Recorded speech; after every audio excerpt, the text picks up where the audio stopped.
Welcome and good evening to Satsang with John David, here live from the Open Sky House community in Hittorf, near Cologne in Germany. And everybody who is watching now from their computer or from their mobile phone, everybody is welcome to join the meeting. This is possible through Skype, and the Skype address is Meeting John David. So you can ask a question or just say hello.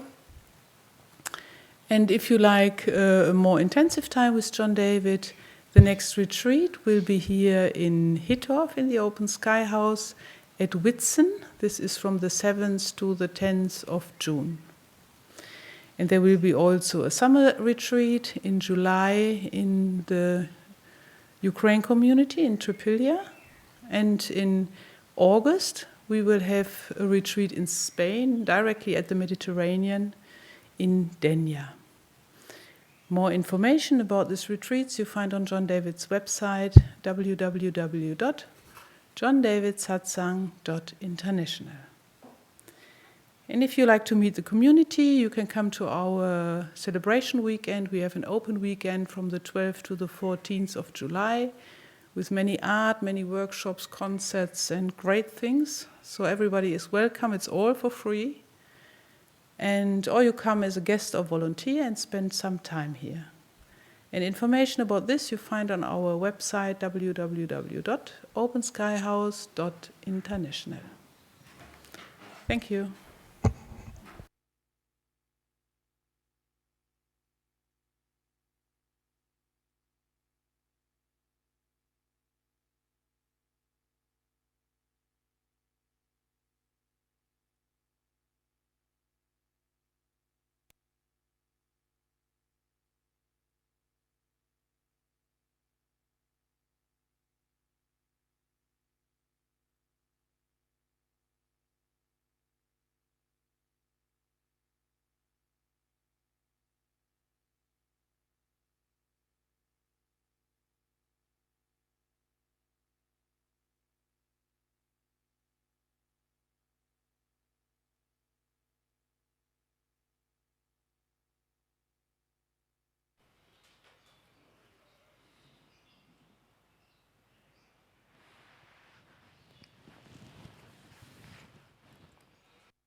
Welcome to Satsang.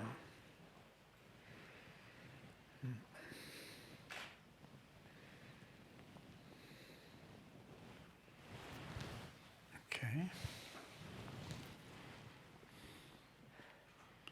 So we'll start with some jokes. One day a student was taking a very difficult exam. At the end of the test, the professor asked all the students to put their pencils down and immediately hand in their tests. The young man kept writing furiously. Although he was warned that if he did not stop immediately, he would be disqualified. He ignored the warning, finished the test 10 minutes later, and went to hand the test to his instructor. The instructor told him, The student asked, "Do you know who I am?" The professor said, "No, and I don't care." The student asked again, "Are you sure you don't know who I am?" The professor again said no.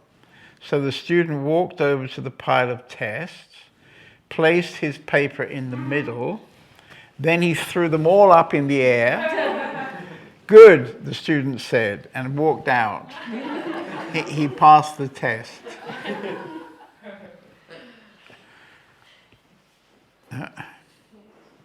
The general went out to find that none of his GIs were there. One finally ran up, panting heavily. "Sorry, sir, I can explain. You see, I had a date and it ran a little late. I ran to the bus but missed it. I hailed a cab but it broke down.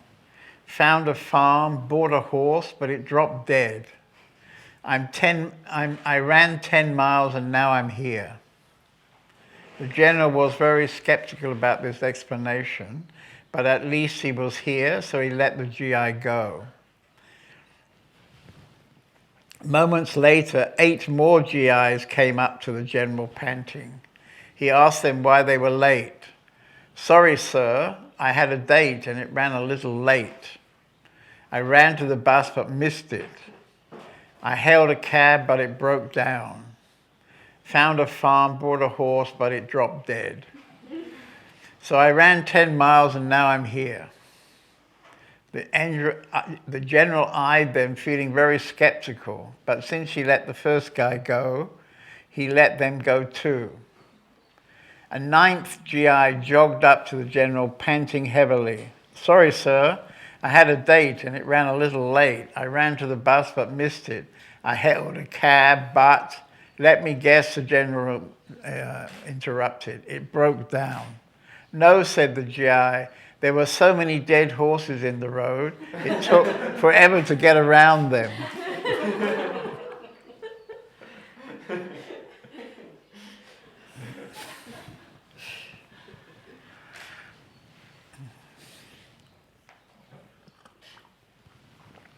A woman announced to her friend that she's getting married for the 4th time.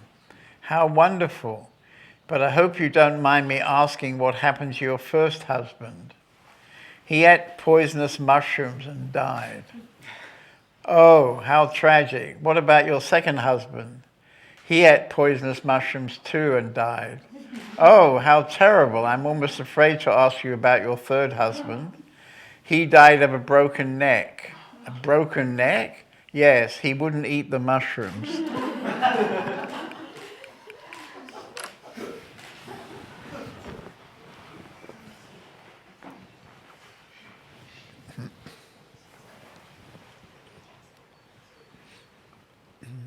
So anybody who needs German translation, we have a good translator available.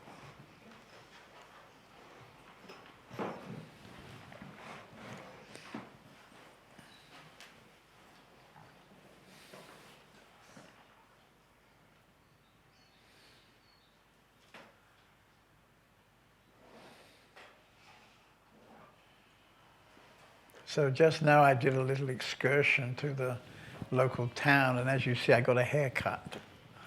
And all the time I was sitting in the hairdressing chair, I was thinking, what can I talk about tonight? But unfortunately, I got no answer at all. So I'm going to need some help now.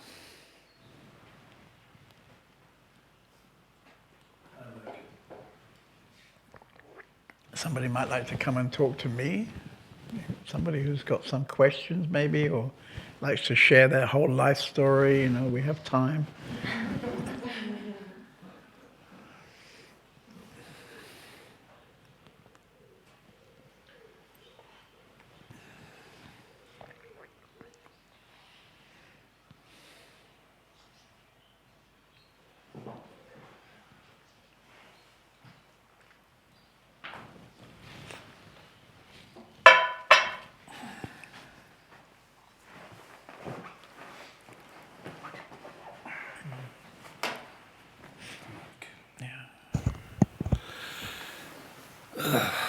I think we've already done your life story, haven't we? I don't know. No? I would say I like it. I've seen it when you come in or from the side. Oh, okay. Oh, you like my haircut? Yeah. We can swap if you like. Yeah, maybe. So in this I would much prefer your haircut than mine. 5 weeks, you see? 5 weeks is... Yeah. Have you been here 5 weeks? 5 weeks, yeah, really. Really? Wow. Sorry, what did you say?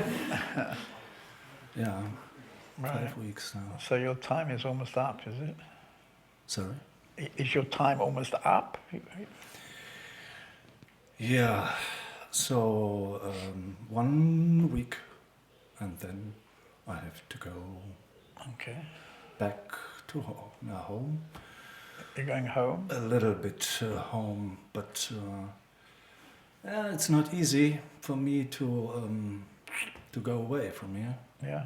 I guess I feel it, and I felt it in the time when we sat at the table all together, and in silence. So in silence, to be quiet is a good thing to look inside. Yeah, and that is a very good place for that. Being quiet. Right. And yeah, to feel and get the resonance, the echo, Right. from you, Right. and some different things.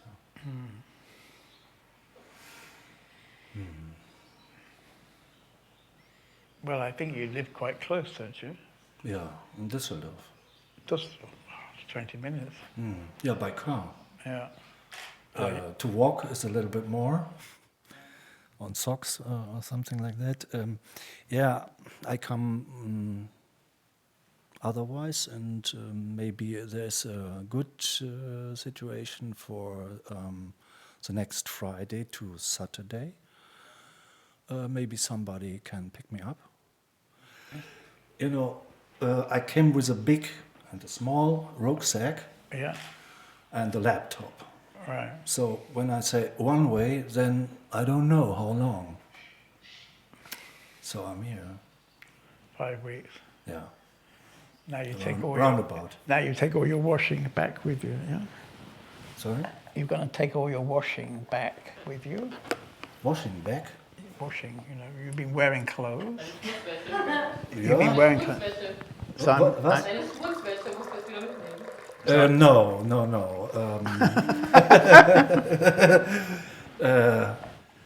I cleaned many things. Oh, good. Yeah, and I can do many things. Possibilities are here. Not only for clean up my clothes, so make some technical things and this and this and this. Fix some chairs. Yeah. didn't you? wonderful. Oh my God! It's very Never-ending story. It's very interesting, you see, because this community has existed for 15 years. And in that time, of course, many people have come as visitors.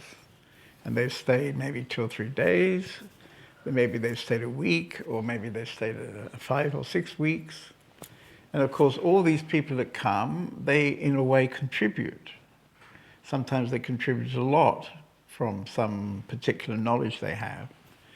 And many times the knowledge that people bring is exactly what's needed. And this is something really beautiful to watch, that a community like this, which is not really being planned or, we're not really planning anything very much, and but there's lots of energy that likes to share, and lots of energy that likes to put things out in the world. So we put books out and we put films out. And I remember one time, I think it was actually our very first book in English, and we got to the final editing. We'd already edited it many times, and we got to the final edit where we needed to put the commas and the full stops. And just in that moment, there was a knock on the front door, and an English guy showed up. And after he'd settled, we said, you know, we have a great job for you. It'll probably take you a couple of days. And he said, okay, I'm ready. And he sat with headphones on, listening to music. And for 2 days, he did all the proofing, the final proofing of this book. And then actually he stayed, I think he stayed on quite a while after that. But this is one of many examples of, like you, coming here and fixing a few chairs and leaving, you know? Mm. So now we've got some more chairs to sit on. So this is all very valuable stuff, you know? Mm-hmm. Yeah. And the possibility in a special communication of a person, and bring me the idea. Yeah, the film. I haven't time for it till now. The DVD from you with the master collection in India. So you say friends of it. It's one of the interesting thing. Your collection with the masters that you right. in all your life met, and the European masters. So I haven't seen it till now. Okay. Well, we talk about today. You have a few more days, yeah? You can watch a film every night. I've got a laptop, and then the idea. Really. I can do it when I finish my work. So in the room, my laptop, headphones or headset. So and then I can have a good time with it. And I haven't time to read a book. The other thing you can do is to join Amazon Prime. Mm-hmm. Because all our films are up on Amazon Prime, and mm-hmm. if you have this membership, you can download any films you like for free. So actually we met a lot of new people in the last 6 months who found us on Amazon Prime. Okay. Yeah, and we're about to put up a lot more films in the next short time. Yeah? Wow. Yeah. And it's very important for me to see, The reality is that over the last probably 25 years, I've made many dialogues, with different masters in India, particularly in India, and also Western people who were visiting India. Yeah. So we got piles and piles of film, actually. And of course, when you go to a factory to produce a DVD, you've got to make 1,000 copies. And all our main films have sold very well, so there's no problem with 1,000 copies. But we have many amazing interviews that almost nobody's gonna buy. So we've never put them out. We decided, well, we can't, because it doesn't work commercially. But Amazon Prime gives us now this chance, you see. We're going to put them up as downloads. Also, we're producing a new website at the moment. So on our new website is going lots and lots of material which we could never put out before, which can now be downloaded. We don't need to produce it. Wow. Because the technology of DVDs has completely changed in the last years. Yeah. There was a time when people would order, 50 copies. Yeah. Now people hardly order at all because everybody downloads. Yeah? The time for DVD or to rent it is over. Right. In Düsseldorf there was one shop. I go to the bibliothek. Right. So it doesn't cost money and I can have a look, is it okay or not? So sometimes I give a lot of money for DVDs that are wow, and then I said, okay, that is interesting also. And it's very good, and thank you for this information. It's very important to share this information. Yeah. Yeah. Yeah, I was quite lucky, I think, because somehow in my life it's like I'm bumping into people, interesting people, since 25 years, I could say. Yeah. And then come internet and said possibilities, and I thought that's the reason. 14.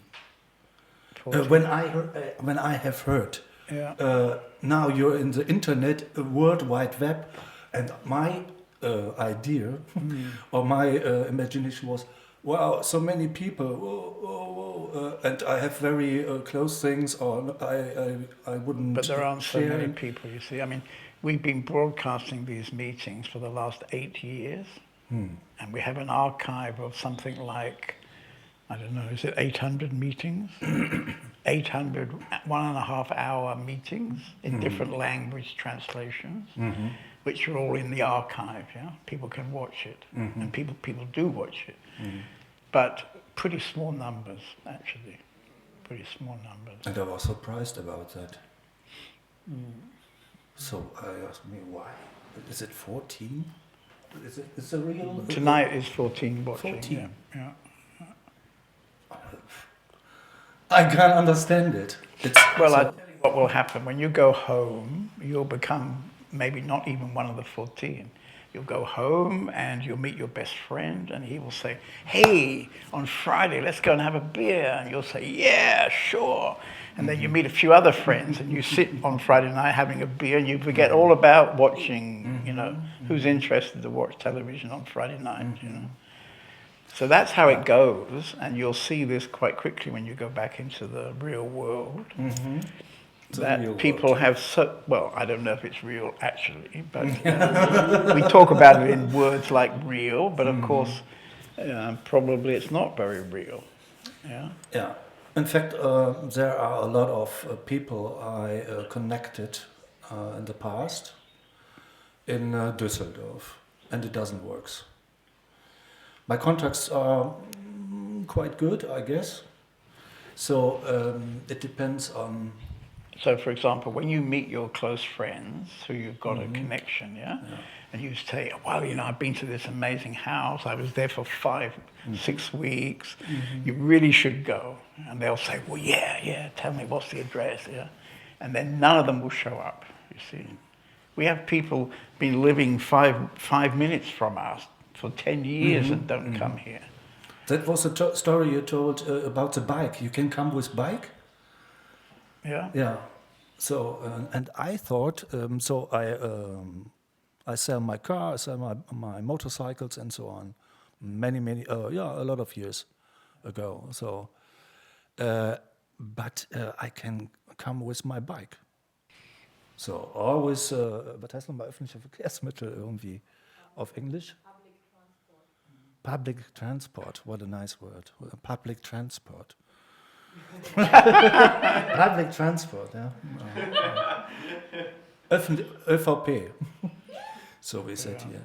Or the community, one of the member with the community, I get a phone call and they pick me up.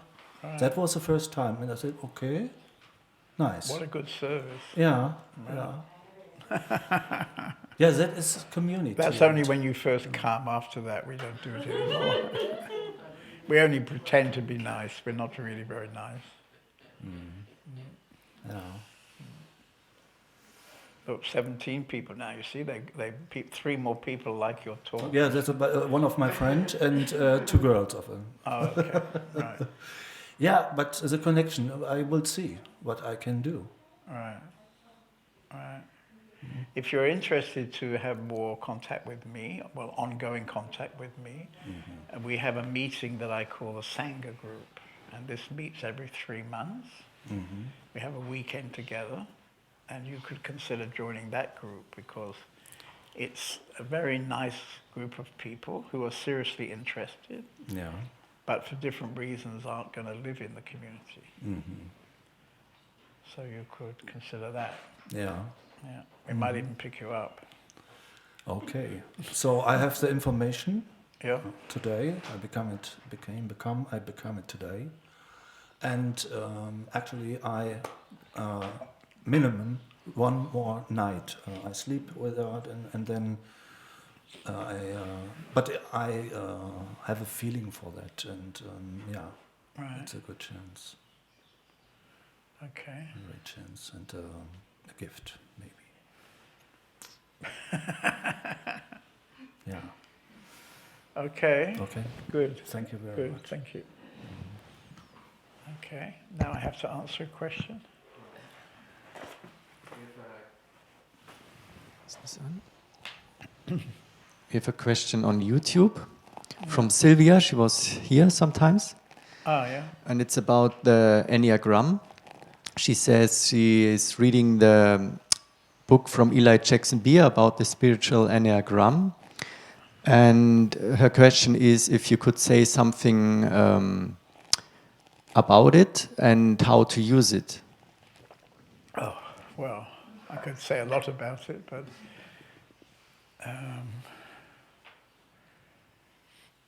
I think that the first thing is to discover which of the 9 numbers is the one that you identify with. So those of you who don't know the Enneagram, it's a circle with a diagram inside the circle, and there are 9 points around the circle. And each of these points is a certain kind of identification.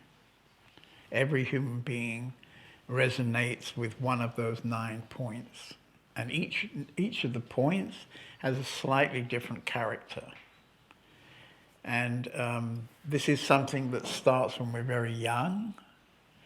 And basically it comes out of our strategy to get love.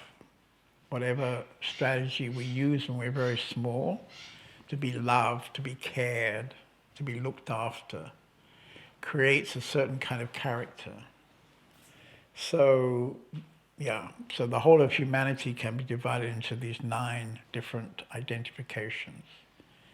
And so the first thing is to find out which one of those 9 is your particular identification.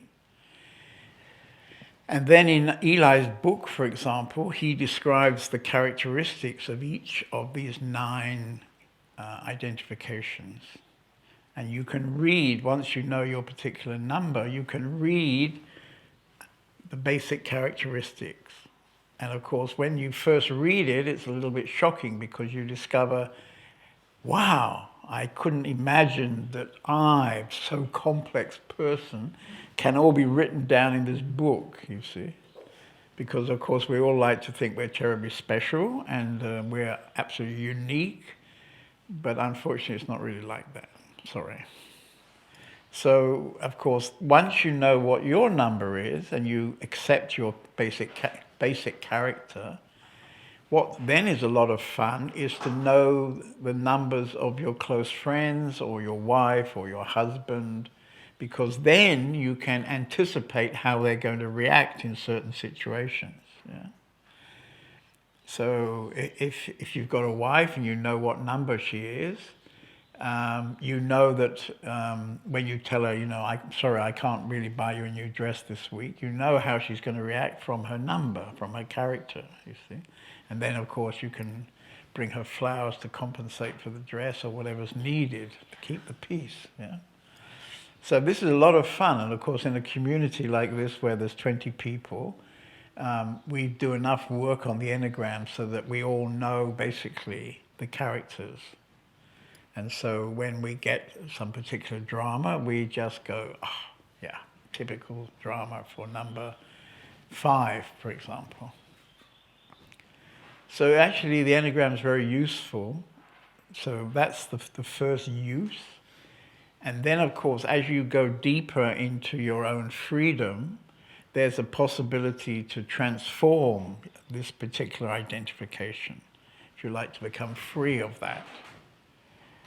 So this is something we also play with in this community. So that's the kind of potted version. What was the question? Did I answer the question? She writes now, first she thought she's number 2 in the Enneagram, Right. but now she found out that she's probably number 6, Right. she says, and yeah, it's what she wrote. Okay. Just a short Well, comment. if you're number 6, you probably can't decide whether you're going to have coffee or tea. This is always a problem. And then if you decide on tea, you can't then decide if you want peppermint tea or, Earl Grey or some other kind of tea, green tea. So number 6 have a lot of trouble to decide. They're kind of like this. And number 2, on the other hand, one of their characteristics is that their strategy for being loved is to be very helpful. So number 2 is the perfect housewife who gets dinner ready, puts the newspaper, puts the slippers, everything for the husband. Perfect wife. But unfortunately in there's a little hook. And if the husband forgets to say, "Thank you very much, darling, that was a wonderful dinner," then, there could be trouble. So this love is not completely free of this little hook of wanting to get something back. Yeah. So this is Enneagram, one strong character of Enneagram 2, and Enneagram 6. This is a strong character of not easily deciding. Yeah.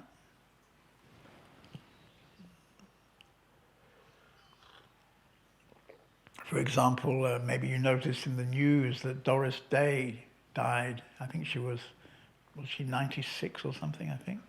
Anyway, now she's a very old lady. And when I was a teenager, she was the Hollywood movie star, and I used to find her extremely beautiful and blah, blah, blah.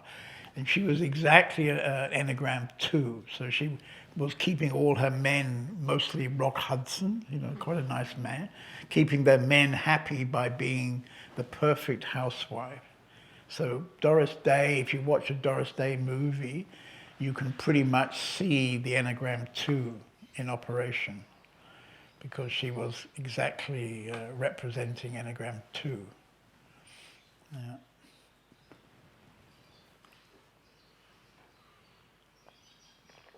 I don't know about Enneagram 6. Probably some kind of comedian who could never really decide. Is that okay? I think so. She didn't answer yet. Okay.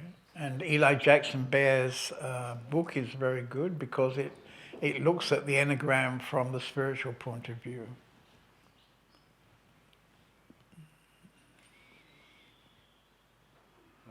She says now, it's really very exciting. Thank you very much. And maybe there could be a workshop about it in the Open Sky House, she said, or she asks. Could be. Could be. Could be. Yeah. Unfortunately, I don't like giving workshops about the Enneagram, but if I did, I could. But if she comes to a retreat, we'll probably have a day one day.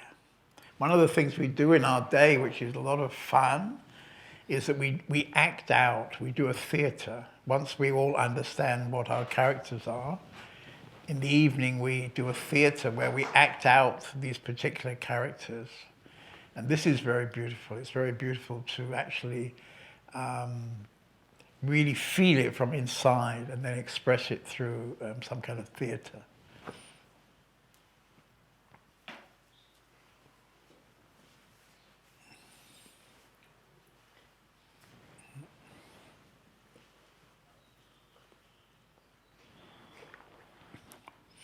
Yeah.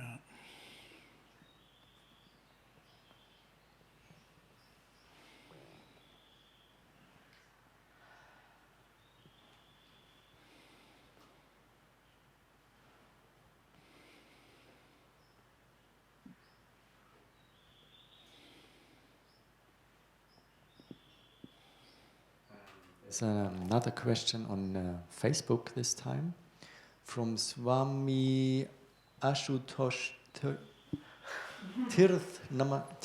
Yeah. Namaste. Anatosh Till. Tirth. Tirth. Tirth, okay. Namaste, what is enlightenment? He asks. Well, if you're a Swami, I'm surprised you have to ask this question. What I would say about enlightenment is that it's not really a very useful word because it's such a kind of used word. It's a bit like, love is such a difficult word, and enlightenment has become a very difficult word. But the way I look at enlightenment is that every human being, from when they arrive on this planet to when they leave this planet, is fundamentally in a state of enlightenment. So in other words, our natural state as a human being, you can say is an enlightened state. But unfortunately, most of us are not living that, are not really in connection with that. And the reason we're not in connection with that is because there's an overlay.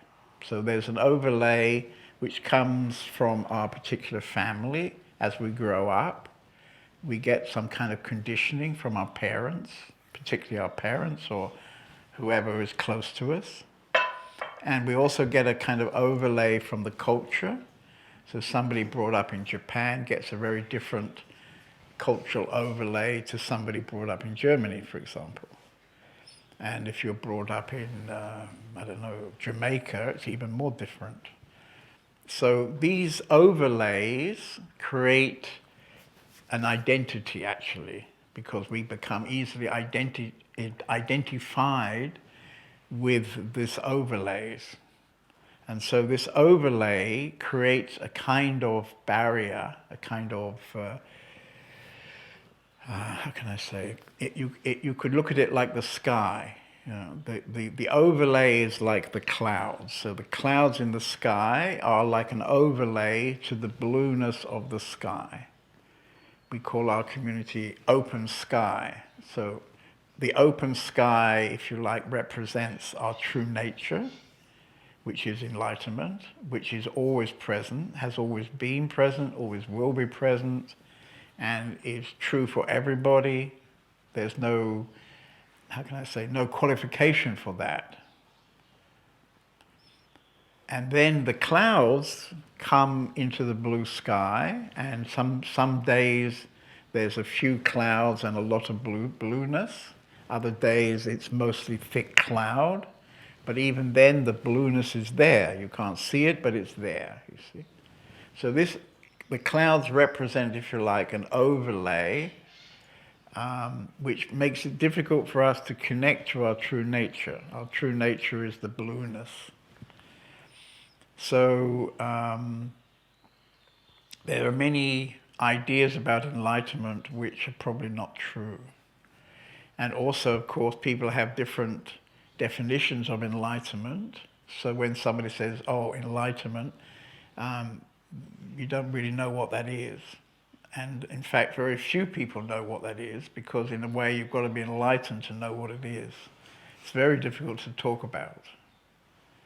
very difficult to talk about. But basically, it's when the cloud of inherited or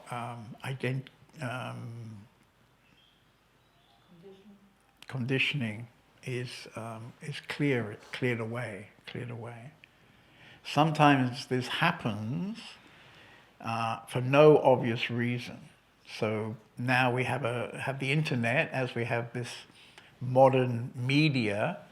We can often read about people who suddenly have some kind of happening, which they call enlightenment. So this kind of sudden change in our energy system is probably what I would call a glimpse of enlightenment, a glimpse of our true nature. It's like we may be somewhere and suddenly it's like the clouds separate and we suddenly are in contact with the blueness. We're suddenly in contact with our true nature. And maybe that's not expected. Maybe we didn't do anything special for it to happen. And so we can call that a glimpse of our true nature, or a glimpse of enlightenment, if you want to use that word. And of course, once you've had a glimpse, you then know something which you never knew before. And you know a possibility for your life which you never knew before. So for me, I'm always very much happy to hear stories about a glimpse. Just the other day, we had an art gallery opening, and a woman with a little child came to me, and she told me, well, you know, about 10 years ago, I was a student. I was in my early 20s. I was a student, and suddenly something happened. And I was quite shocked because what happened was so very, very beautiful. I never experienced before such a beautiful moment. And the next thought that I got was that how can I function? How can I study? How can I do my exams? Because this was so very beautiful that I didn't really care about anything.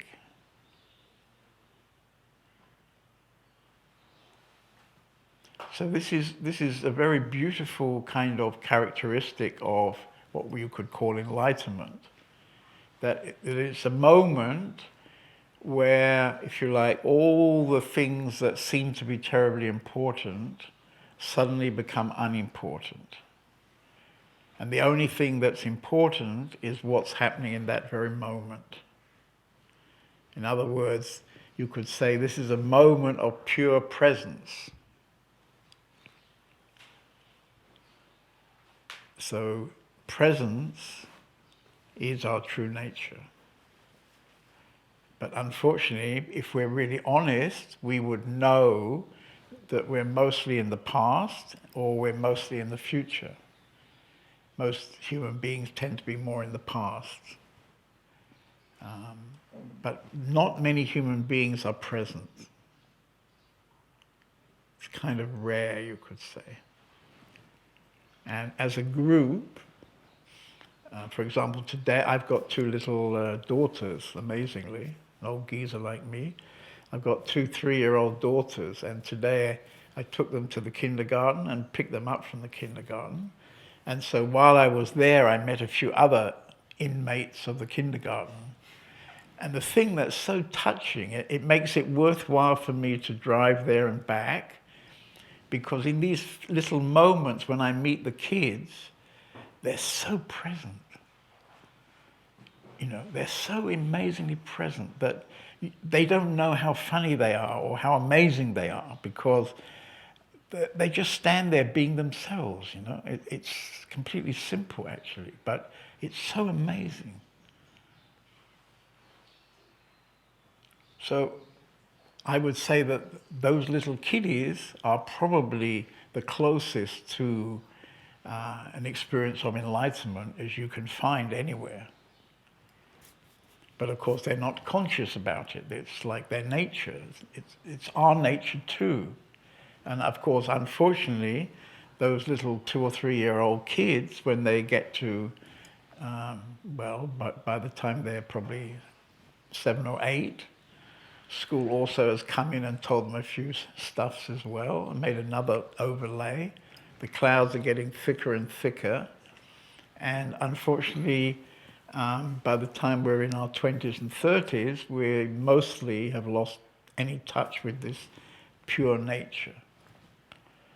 So I don't know if that answers your question, Swami, but yeah, something like that. But actually, I don't use the word. I mean, for many, many years when I was starting my spiritual journey, I thought enlightenment was something I would get, that I didn't have it now. And if I was a good boy and did all my meditations and, ate tofu and slept early and didn't drink too much alcohol and didn't chase too many girls, I would finally be given this gift of enlightenment. You see, I would get it. I don't think this is true. But I thought it 30 or 40 years ago. I thought it like that.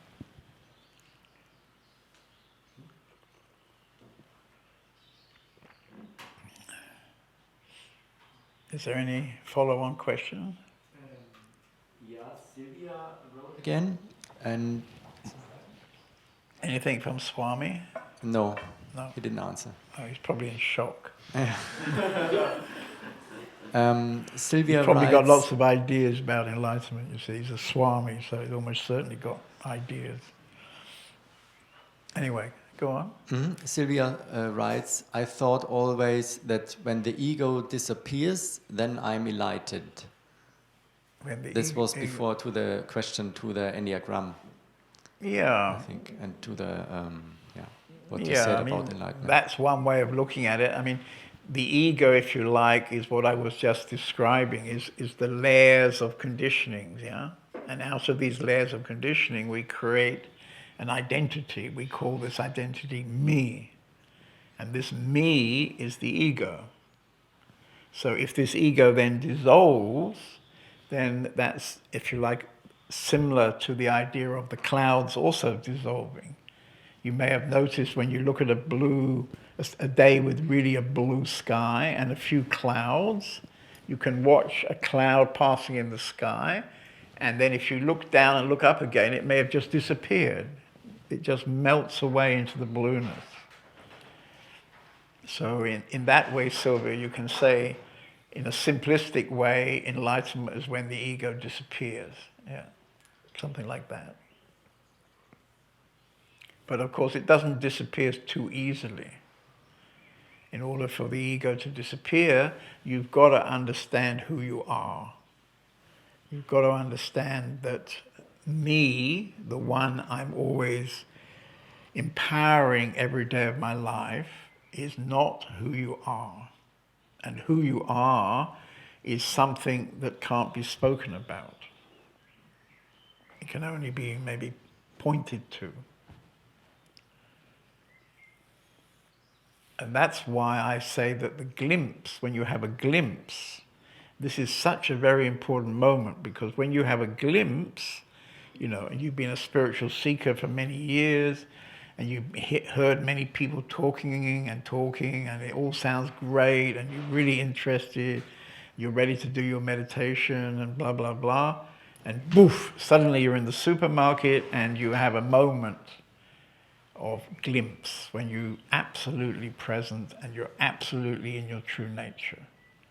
And after that, of course, you know something. And so that knowing probably changes your life. It helps to have somebody around at that moment to give you the confidence about what you've experienced. Because unfortunately, I've met many people who've had such a glimpse, who then think, oh, I went mental. I told all my friends and they said, oh, that sounds very strange. And then I learned not to talk about it. So many people who have this kind of glimpse feel somehow that it's not something to be talked about. And so I often hear such glimpse stories 10 and 15 years later, after it's long time past.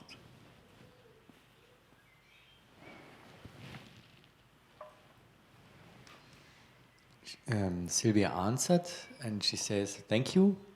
And it sounds scary if the ego disappears. Yeah. Yeah, it's very scary. Yeah, yeah, it's very scary. Because actually, it's the same as death. Yeah, you feel like death. You're gonna die. Your ego's gonna die. Your whole identity that you've been feeding for maybe many years is gonna die. I mean, it's gonna go. I mean, this is very, very scary. Terrifying, terrifying. The idea that, everything that I know of as myself is going to go. So when it would happen, you can feel very, very scared, actually. That, like this woman I met in the art gallery, you see, she had, as a young student, she had felt very scared. She didn't have anybody around her to kind of reassure her or explain what had happened. She wasn't sure if she had some sort of mental breakdown. She didn't know anybody she could really share with. And she was afraid, well, if this carries on, I won't be able to study. So she kind of repressed it, you could say, so that she lost contact to it. And now she had 2 children, has just got a baby with a second child. She's been busy with 2 children. So this happens to quite a lot of people, I would say.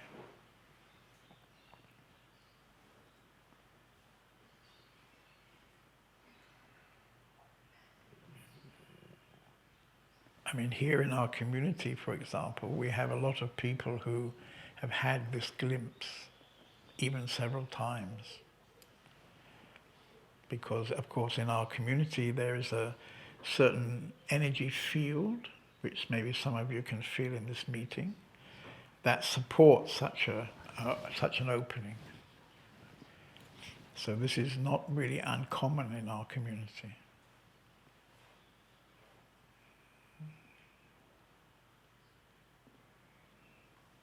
I could even say one more thing, actually, and that would be that after so many years of this community, I would say at the moment we have a very strong, very deep energy field. And this is not depending only on John David. This is an energy field supported by everybody in the community. And you could even say by the buildings themselves. And so anybody who's really interested in what we're talking about now, if you come and spend time in this house, you can get the benefit of that energetic support. And people are coming and getting, I mean, you heard from Siddhartha? Yeah. He's been here 5 weeks and he's probably going to have a difficult time when he leaves now.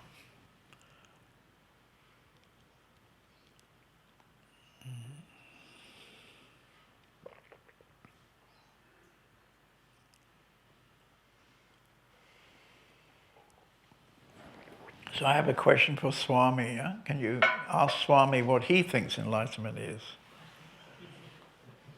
I think we should hear his definition too.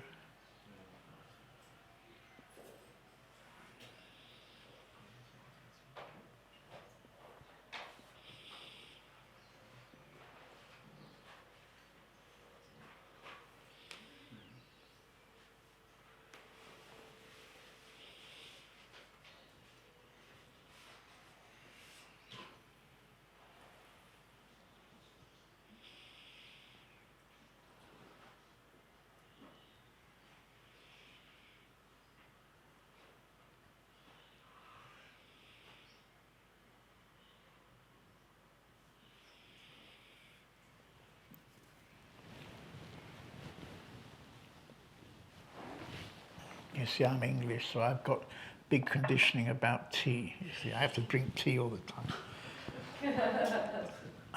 If I was German, I'd be drinking beer probably.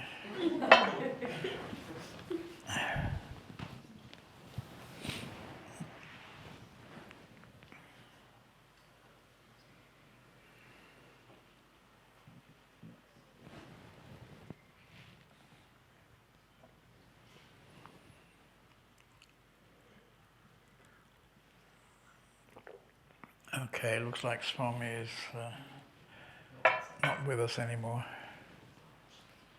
So would anybody like to come and share? Maybe they'd like to share about their glimpse. If you've had a glimpse, would you like to come and share about it? We can talk about it. I can respond.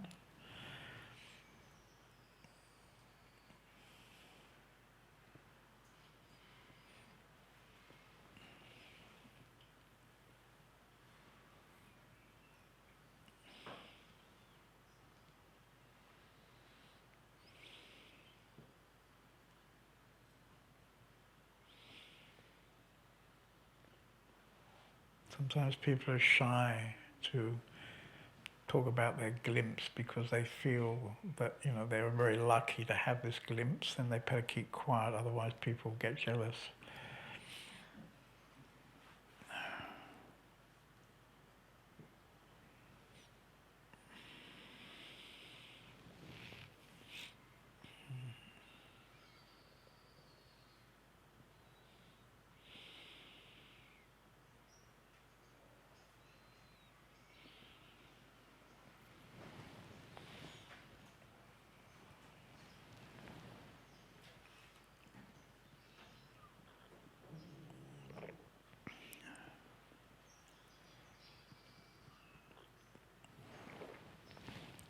Anyway, it's nice to have questions from Facebook.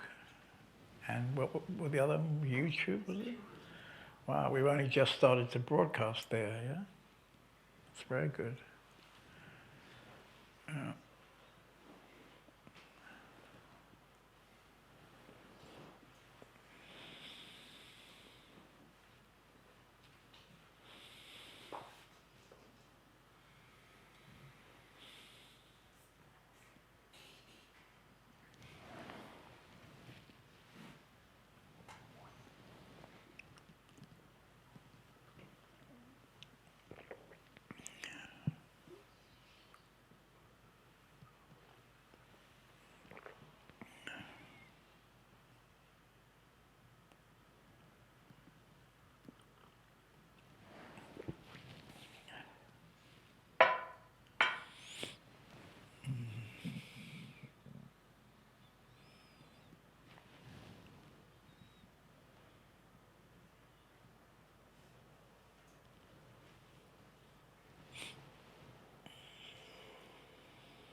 Well, I can see a few people that I don't know, that I've never met. In fact, I can see 2 men and 2 women who I don't know at all. Would one of you like to come and share about your glimpse? Have you had a glimpse? There's a man there with the white hair. I don't know your name, I'm afraid, but I think you've had a glimpse. You want to come and tell us about it, or was it a secret? The ones who can stay really quiet, usually they've had a glimpse. Is that right? My name is Paul. Paul. Paul, right? Okay. I enjoy the silence here. Yeah? Right. Yeah.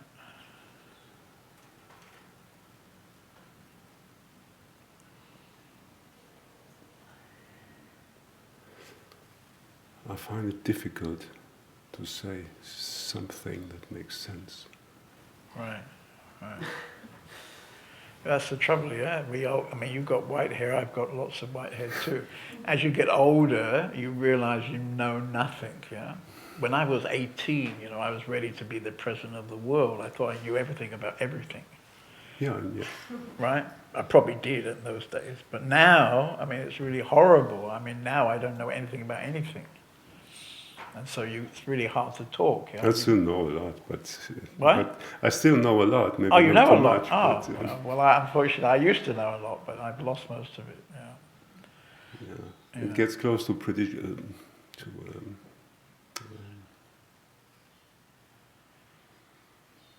it's difficult to judge what's true and what's just my imagination of being true. All right. But I think you've had a glimpse, so maybe could we start with that, because that's probably true. Quite a few. Right? I Quite once had a beautiful accident. Beautiful accident. Yeah, car accident. Oh yeah. Oh, car accident. Oh, that's a dramatic style. Yeah, it was very dramatic, and when the car was really turned over, and on my you were the ground was just here, and I was drawn. Right. You were hanging from your. The car was wrecked afterwards. Nothing happened to me and my girlfriend. Right. You were hanging But in I was totally there. I came out of the car and said, "Wow." Right. And, Right. Yeah. So, I don't really recommend that as a spiritual practice. I also know somebody who drove their car into a tree and ended up in the it's not intensive care, and there they also had a. I wouldn't suggest to do them. So it's a little bit, I mean, it's a little dramatic. But other things. But isn't it incredible that could happen? In a kind of disaster situation, you step out of it and you're so present, because you realize that all the kind of seemingly important stuff in your mind in that moment is completely unimportant. I have this also when I create something and I have a great idea and something realizes. So I'm so full of joy. All right. And then it's actually started, and tears are coming because joy is so strong. It's just wow, this is like many things. Right. The guy who invented the wheel must have felt that. Maybe. Well, I didn't invent the wheel, but just it's little things. One day there was this guy, he was cutting trees, and then he cut one small piece, and he thought, wow, that's a wheel. Yeah, he must have been so happy. It's in little things,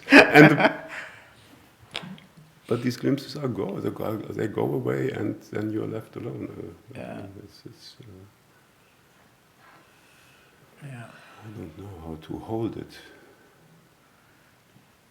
Yeah, I think we can't hold it. We can, by being aware, by bringing more awareness into our life, then the time when we're in that presence perhaps expands, just from being aware. Because often we're not very aware, and when we're not aware, we get easily caught in some stuff,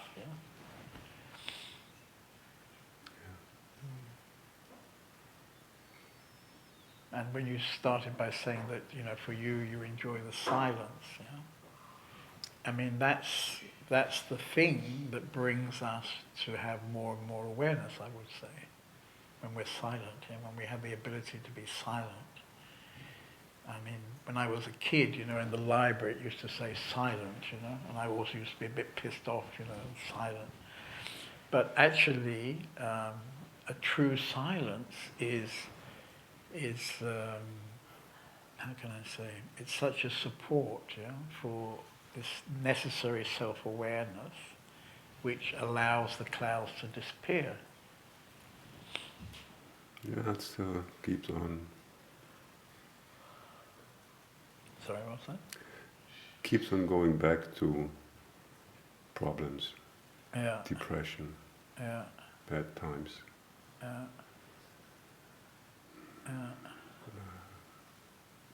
so it's... And sometimes I think glimpses won't help. Right. They're just glimpses.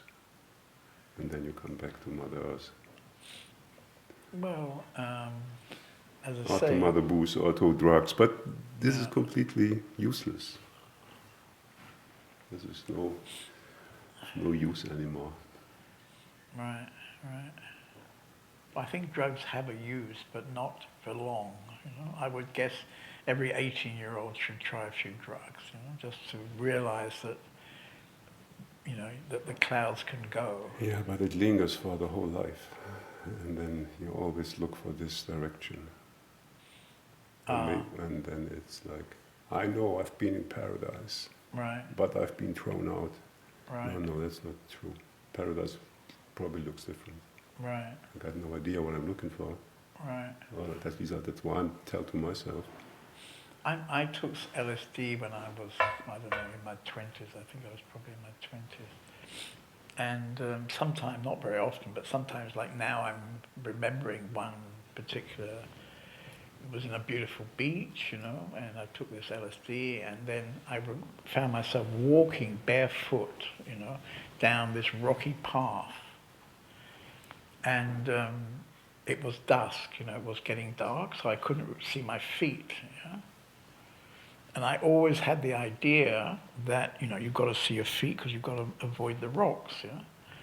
And then when I got home again, I realized, wow, I went all the way along that path. I could never see my feet. I didn't even care about my feet. My feet somehow must have been able to see the way because I didn't bang my toes on the rocks, you know. I was like, wow, how is that possible, you know? I think those kind of things when you're young are quite useful, actually. Maybe. I got a daughter, so I'm happy that she's not into heavy drugs these days. So. I think I'll give my daughter a few LSD.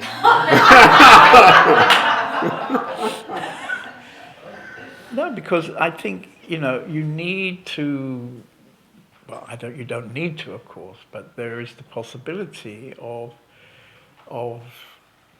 getting a taste, you can say. Yeah, but isn't that taste hindering to look for the real thing?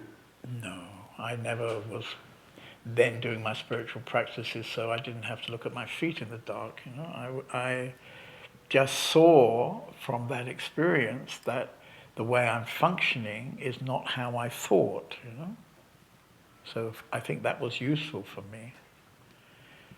So maybe you could say more trust in that existence is, you know, I'm part of existence, and existence is, if you like, taking care of me. I don't know exactly how it affected me, I don't know. But I mean, the fact that I could tell the story now means that, so now that was 40 years ago or something. I mean... Yeah, it leaves a very strong impact. Yeah. To me, I can tell you, my first LSD trip, my first mushroom trip. Right. It's beautiful. I was in Nepal on mushrooms. And, right. I was in existence Bali. was guiding me. I knew exactly not why I was going, but I felt like being guided. Right. Not by an outer force. The guided is some of a wrong expression, but I felt like exactly doing what I was doing was exactly what I was doing. And what you were supposed to be doing. Yes, even. it was everything perfect. Well, this is also a valuable experience. That would be a reason that by itself to give your daughter mushrooms. Yeah, I mean, because when you know from your own knowing, yeah, from inside, that we, if you like, have our own navigation system, yeah, and that all the things which I can say I'm deciding are not really I'm deciding, yeah, and when we know this for ourselves, it seems to me this is also very valuable. No? Her life, her decision. Yeah, well, but maybe you're not going to. Maybe you get her to watch this program, and then she can make her own decision. You know. anyway, I mean, as you say, it's her life, but to your life, you already experienced these things. Because you were somehow a seeker, yeah? You were not content to live with a blanket of clouds in front of the sky, yeah? Were you? I don't think so. Yeah, I was completely frustrated by politics. I used to be a fanatic in my early years. You know. Politician. Yeah, very left wing. Oh yeah. But the revolution didn't happen by the time I was 22. You know. Right. So. Yeah, I was also like that. Like, you know, the Vietnam demonstrations in Yes. London. I was there. You know. Oh, that's tough. Yeah, yeah. But it's not a way. I was. But it seems to me it is a way, because, you know, when young people do this kind of protesting, in a way this is a kind of seeking. Yeah? They're looking for something. Yeah? They're basically saying, well, I'm not content the way it is. For example, in London now they had recently a big demonstration about climate change. Yeah? And it seemed to be many young people, because they were doing a few outrageous things. So for young people to say, hey guys, you know, we just don't accept what's happening, and we don't accept the way you old politicians don't get it together, and we want to make a fuss, you know. And I think that's very valuable, because in a way it's a kind of seeking, yeah. Rebellion is always good. You know, when you're young, you have to be a rebel, otherwise you won't become an individual. Yeah, right. So my daughter used to be a fanatic vegan person. Right. So now she came back to eating croissants. So, but she was really fanatic about it, you know. Right. And blaming me for the meat in the fridge, you know, because it stings so much, and how can you eat these animals, you know. Right. So, you know. Yeah. In a couple of years, and she slowed down, and we can talk again in a peaceful manner. But I mean, but isn't it also very good that your daughter was a rebel, and was she somehow also seeking? And maybe she hasn't started seeking exactly herself yet. Maybe she's not conscious about what she's seeking. But all these things are a kind of seeking, you know, the beginning of seeking, I think. I mean, it took me until I was in my 30s before I was like a spiritual seeker. But I think my seeking was already starting in my late teens, probably. I was somehow not satisfied as it is, or what I understood.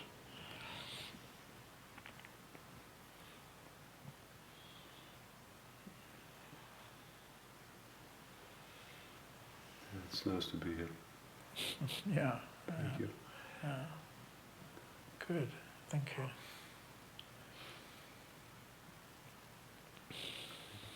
Okay.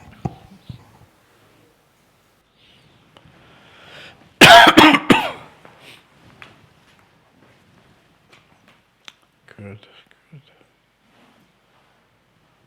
What about Swami? Did he come back and tell us what enlightenment is? No?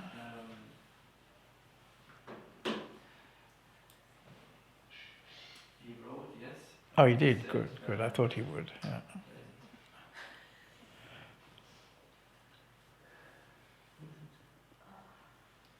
I don't know what is, have no any idea, please explain me, he wrote, but we wrote him, we can watch it on Facebook then in the recording.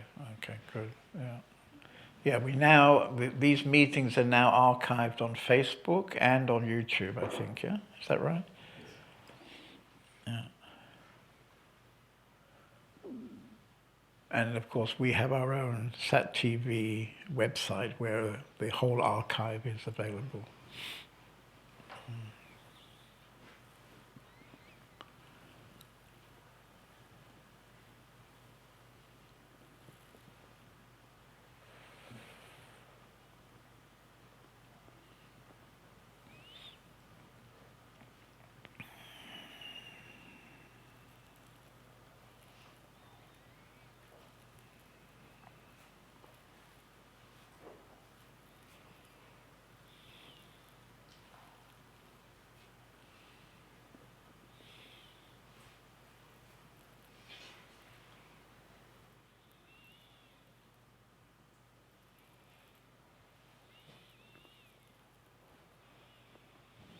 Okay, so thank you.